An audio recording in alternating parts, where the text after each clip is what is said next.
Greetings and salutations, fans and family, friends and neighbors, lovers and losers of all kinds. I'm Admiral Oliver Franklin Doom, and I would like to welcome you to Just an Observation. After leaving Pat Novak for hire, Jack Webb found himself moving to Los Angeles, and he got a job doing a series called Jeff Regen, Private Investigator. Now, Jeff Regen worked for Anthony J. Lyons, and because of that, and because he did most of the hard work, he was always known as the Lion's Eye. And this story and this series covers the Lion's Eye. My name's Jeff Regen. I'm the Lion's Eye, his private eye. Gumshoe, peeper, Seamus, whatever you want to call it. I work for Anthony J. Lyon, International Detective Bureau. He's a guy who likes to make money. But when he makes money, I get into trouble.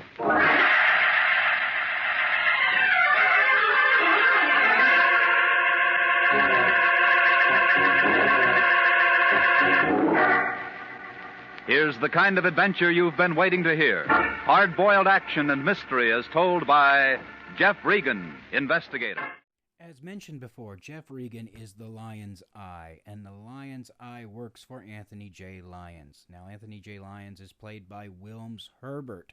Now, those of you who don't know who he is, I understand he died in the early 1950s while he was still doing another radio show called Richard Diamond Private Detective, where he played Sergeant Otis Loveloom and the butler, Francis. But he also played many, many other parts, and he had a fantastic control of his voice and did almost as many voices as Mel Blanc. But this is the introduction to Anthony J. Lyons and how he operates. Regan, ever hear of a guy named John R. Renzo? Nope. A doctor named Maurice Wade? Nope. A French dame named Marie Rochelle Portier? Nope. Should I? Maybe. I don't know yet. It's all routine stuff on that American insurance company contract. They want us to do a little work for them. Their claim man came in about an hour ago, all excited about Renzo. He kicked off early this morning. I can't very well meet him. There's a time and a place for wisecracks, and this isn't it. It figures. Renzo kicks off, and the American insurance company's going to have to kick in with $35,000 to his beneficiary. And that's Marie Rochelle Portier. No relation. A girlfriend, I guess. It's almost a bank buster for AIC. So you want me to see her? No! It'd be ticklish if it turns out to be legitimate. Now, you better look at the other angles before you see her. If AIC has to pay off to that dame, we might just as well say goodbye to their business. They can't stand much treatment like that. Well, you mean you want me to find a way for him to get out of it? I didn't say that! If it's legitimate, they'll pay. That's nice. What I want you to find out is how a guy carrying $35,000 worth of life insurance winds up croaked in a hotel on Main Street with 2 dimes and 3 pennies sitting on the dresser. It could happen. Sure, it could happen. But you find out why it could happen. Renzo's worth 23 cents alive and $35,000 dead. And the county's going to have to plant him. The insurance company doesn't like it, and I don't like it. How'd he die? Well, the coroner says it was a hard job. Insurance company? Insurance office says Renzo applied for the policy 3 weeks ago. It was approved 10 days ago, and he kicks out today. Everything's fine on paper. So what am I supposed to do? Find out what isn't fine about what that physical Renzo passed. Now, you can start with the insurance doctor, name him Maurice Wade. Get on him first. And call me if you run into any trouble. Jeff Regen gets injured a lot. Beat up, pushed around. In this case that I'm about to share with you, he's thrown down the stairs. And his description of how this happens is just absolutely fun. So let's listen to Jeff Regen being thrown down the stairs. It was right then that my day began to change. I stepped outside the office door and walked over to the brand new stairway of that brand new building. Now get this. I stopped a minute because I thought I heard somebody opening the doctor's door. I turned around to take a look when I felt something brush my arm. The stairway suddenly turned upside down and began to walk up me. There was a lot of noise all around, and I was trying to yell for somebody to shut it off. It got louder and louder and louder. It was then I decided this wasn't routine.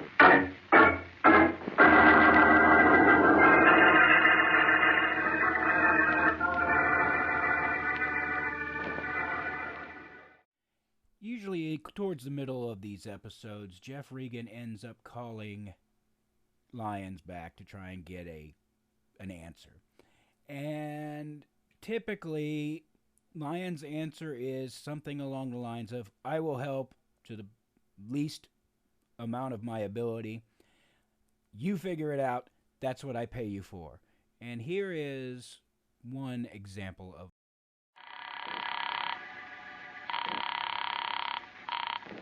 Hello. This is me. I ran into some trouble. What kind of trouble? Well, you'll have to get me a warrant or something so I can get in that doctor's office. What? He wouldn't play ball. He threw me out. Now, the coroner's report shows that Renzo has a chronic heart condition. Then he never should have passed a physical. I thought that'd get through to you. But we'll have to find out what's in that doctor's office before we can do anything about it. Now, look, get a hold of one of those double-breasted lawyers and rig up a thing, will you? Hey, Melody, get my lawyer on the phone. It may take the rest of the day to get you in there legally, and we haven't got the time. So get busy. I just told you I can't get in. If I can't get in, I can't get in. Okay, so what'd he say? Ooh! What'd he say about what? You know what. Renzo.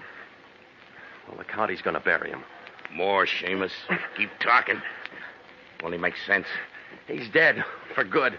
Oh! More. He died of a heart attack this morning. Somebody gets $35,000 because of it. And you've been seeing people. A doctor, when did he? Dame next on your list? Maybe. Oh, is that what you want to know? Yeah. You're a good boy, Regan. Now, here's what you want to know.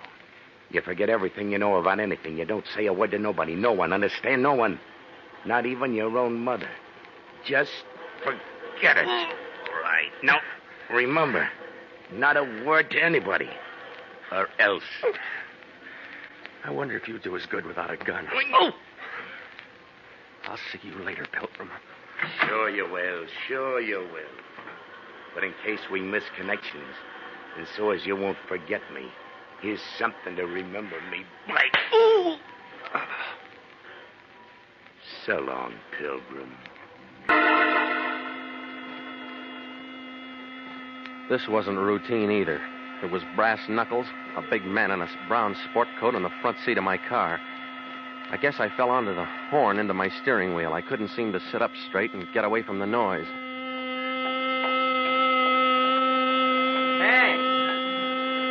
Hey, what's the trouble, pal?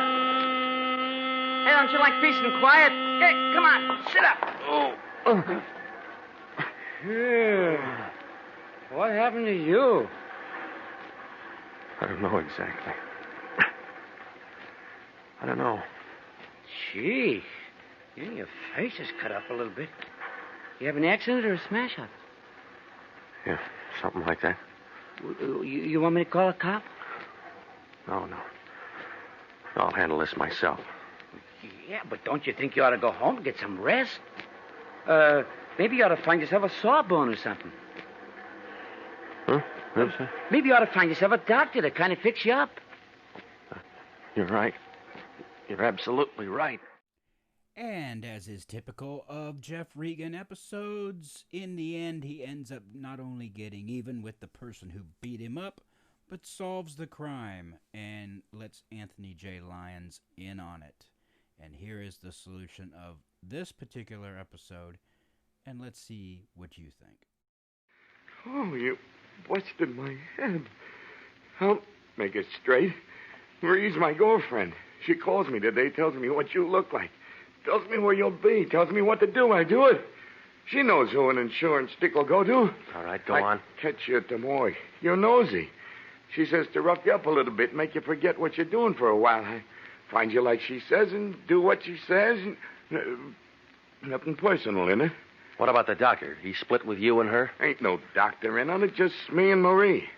How'd she fix it for Renzo to get insured? I don't know. She's got connections. She gets around. All right, smart guy. Come on, spill. Honest. That's it, Seamus. That's all there is to it. We worked it a couple of times before. I don't know how she fixes it, but she does. I do all the heavy work, and we get along fine. Now and then somebody gets excited, and I have to cool them off for a time. But well, that's it. Straight. Honest. Hey, what are you doing? Shut up. Well, now, don't call the cops. Give me a break, will you? Will you shut up?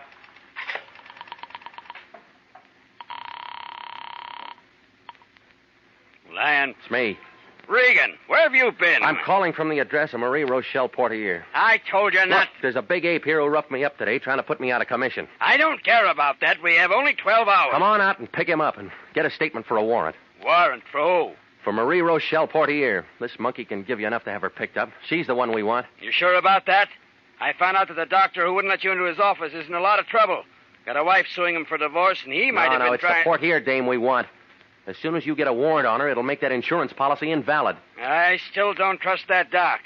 It's early yet. Why don't you hop over? You bringing the cops out here? Look, Seamus, I got a little dough, and it'd come to more than the 10 a day in expenses you're getting if you Now went with you. Stay here, Pilgrim. I'm tired. I'm going home.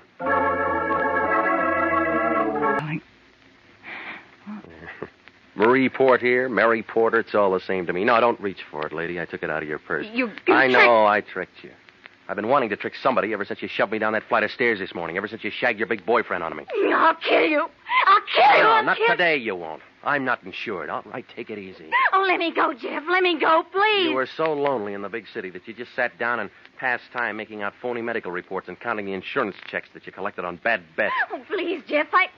Oh, just let me go, please. So you have me thinking that a doctor's phony when the only thing that's bothering him is a wife and a divorce Oh, suit. Jeff, listen to me. And when I start getting close, you try to scare me off. And when I get really close, you figure to drop over and put on a good act.